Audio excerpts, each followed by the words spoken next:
Hello my dear students, welcome back my YouTube channel J S S C for physics. आज मैं unit 4 के important questions आपके सामने लेके आ गया हूँ। 1, 2, 3 के इंपॉर्टेंट क्वेश्चंस मैं आपको अपलोड कर चुका हूँ। हमारे टेलीग्राम चैनल पर उसके नोट्स अपलोड हैं और उसका वीडियो हमारे चैनल पर अपलोड है। साथ ही साथ में यूनिट 1 का सोल्यूशन भी आपको प्रोवाइड कर चुका हूँ इंपॉर्टेंट क्वेश्चन का। ठीक है, किसी को प्रॉब्लम हो तो सोल्यूशन देख लो, आपका जितना भी डाउट है क्लियर हो जाएगा। पहला टॉपिक है Cauchy Riemann equations and differentiability at 0, 0 पे। तो पहला क्वेश्चन यहाँ से बनता है, एफ जेड देगा आपको फंक्शन, एक z is not equal to 0 पर उसका फंक्शन देगा, एक जेड बराबर 0 पे फंक्शन देगा। अब z is not equal to 0 का क्या मतलब होता है? ये निगेटिव पर भी वैलिड करेगा, पॉजिटिव पर भी वैलिड करेगा। समझ रहे हो? मतलब जेड का मान इसमें निगेटिव भी हो सकता है, पॉजिटिव भी हो सकता है, पर 0 नहीं हो सकता है। जब 0 होगा तो उसका वैल्यू 0 होगा। तो इस प्रकार के फंक्शन को हम मतलब कि वेरीफाई करके सॉल्व करते हैं और 2011 में क्वेश्चन पूछा गया, इंपॉर्टेंट क्वेश्चन है। सेकंड क्वेश्चन इसी प्रकार से था, इसमें भी ऑब्जेक्ट दे रहा था, उसकी कंडीशन दे रहा था और आपको क्या करना था, कॉची रीमान इक्वेशन से आपको जेड बराबर 0 पर फंक्शन को नॉट डिफरेंशिएबल एट जेड बराबर 0 पर आपको प्रूव करना था। ठीक है, ये भी क्वेश्चन इंपॉर्टेंट है। 2016-19 में क्वेश्चन आया है। ये क्वेश्चन आने के इस बार बहुत ज़्यादा चांस हैं इस क्वेश्चन से। ठीक है, लगाना आपको सारे क्वेश्चन से मैं बता देता हूँ कौन क्वेश्चन ज़्यादा इंपॉर्टेंट है, वो भी आप ज़्यादा लगाएं। ठीक है, इसमें एफ जेड दे रहा है यू प्लस आई वी, एक कॉम्प्लेक्स नंबर के बहुत ही एक्ट कर रहा है हमारा फंक्शन। एफ जेड दे रहा है हमको जेड इक्वल टू 0 और जेड बराबर 0 पे फंक्शन की वैल्यू दे रहा है।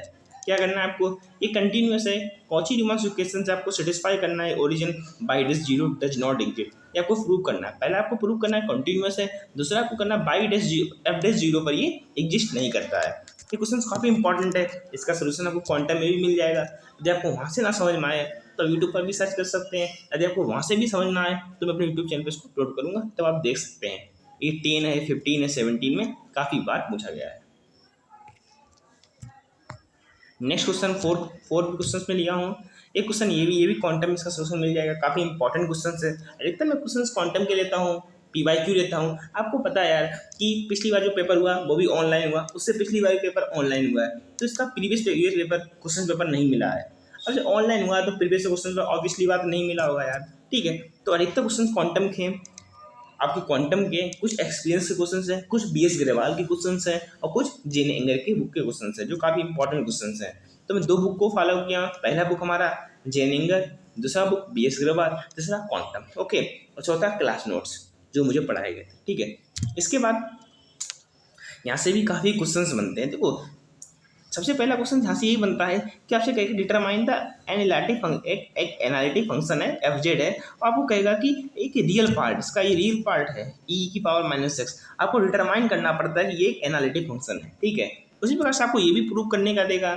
e⁻⁻⁻⁻⁻⁻⁻⁻⁻⁻⁻⁻⁻⁻⁻⁻⁻⁻⁻⁻⁻⁻⁻⁻⁻⁻⁻⁻⁻⁻⁻⁻⁻⁻⁻⁻⁻⁻⁻⁻⁻⁻⁻⁻⁻⁻⁻⁻⁻⁻⁻⁻⁻⁻⁻⁻⁻⁻⁻⁻⁻⁻⁻⁻⁻⁻⁻⁻⁻⁻⁻⁻⁻⁻⁻⁻ये भी प्रूव करने को काफ़ी बार क्वेश्चन पूछता है।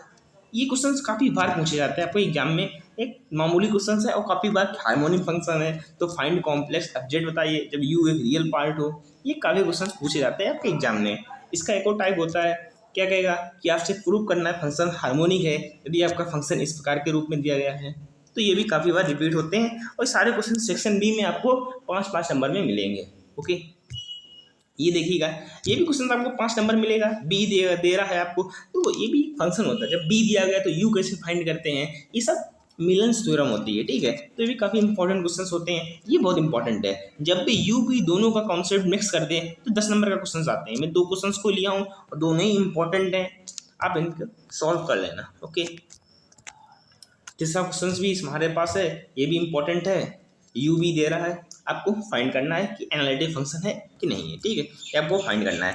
इसमें 2 नंबर के भी काफ़ी एक क्वेश्चन बनते हैं। पहला क्वेश्चन देखिएगा, ये CR इक्वेशंस वाला हर बार पूछ देता है कि पोलर फॉर्म में CR इक्वेशंस को डिफाइन करेगा। कुछ नहीं करना, आपको CR इक्वेशंस का वैल्यू लिखना है। जिस प्रकार से आपसे मैथमेटिक्स 1 में एक क्वेश्चन बहुत इंपॉर्टेंट है यूलर्स फॉर्म का, कि यूलर्स फॉर्मूला क्या होता है, x del u over del x by del u over del y plus का 6u करके ऐसे पूछता है, याद नहीं है, मैं भी भूल गया हूँ, काफ़ी टाइम हो गया। ये क्वेश्चन हमेशा रिपीट करता है, उस बार ये क्वेश्चन भी काफ़ी बार रिपीट करता है। ठीक है, उसी प्रकार से एक मैं आपको आइडिया दे रहा हूँ, ये आइडिया ओनली कि जब भी एफ जेड दे, ये प्रूव करने का दे देगा, या फिर आपको यू एक्स वाई का फंक्शन दे देगा और प्रूव करने पूछा हार्मोनिक फंक्शन है। कभी कभी क्या होता है, फिर डिफिनीशन पूछ देता है कि एनालिटिक फंक्शन का डिफिनीशन लिखिएगा। आपसे पूछ देगा हार्मोनिक फंक्शन का डिफिनीशन लिखिएगा, बाकी define harmonic function, analytic function. तो यहाँ से भी क्वेश्चन बन जाते हैं। ये मैंने आपको आइडिया दिया, 2 नंबर में क्वेश्चन ऐसे पूछता है।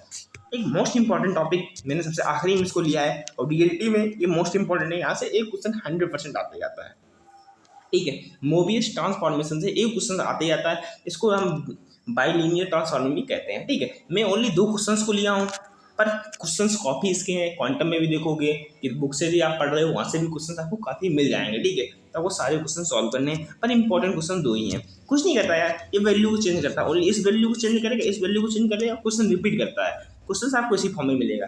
कभी कभी क्या करता है, देखो पहले आपको ये क्वेश्चन मिलता है, कभी कभी मैंने देखा है कुछ कुछ पेपर में कि क्वेश्चन में ये भी ऐड कर देता है, also find the image of unit circle Z बराबर 1 पे। इस प्रकार के क्वेश्चन 2013-2014 में पूछे गए हैं। तो इस प्रकार के क्वेश्चन भी बहुत इंपॉर्टेंट होते हैं। वैसे इतने ही पूछता है, कभी कभी इतना इसको ऐड करके भी पूछ लेता है, ठीक है। तो क्वेश्चन काफ़ी बनते हैं यहाँ से। ये क्वेश्चन भी बहुत इंपॉर्टेंट है, वेरी इंपॉर्टेंट लिखा है, इसका सोल्यूशन आपको क्वांटम में मिल जाएगा। मैं वहीं से इसको पिकअप किया हूँ क्वेश्चन को।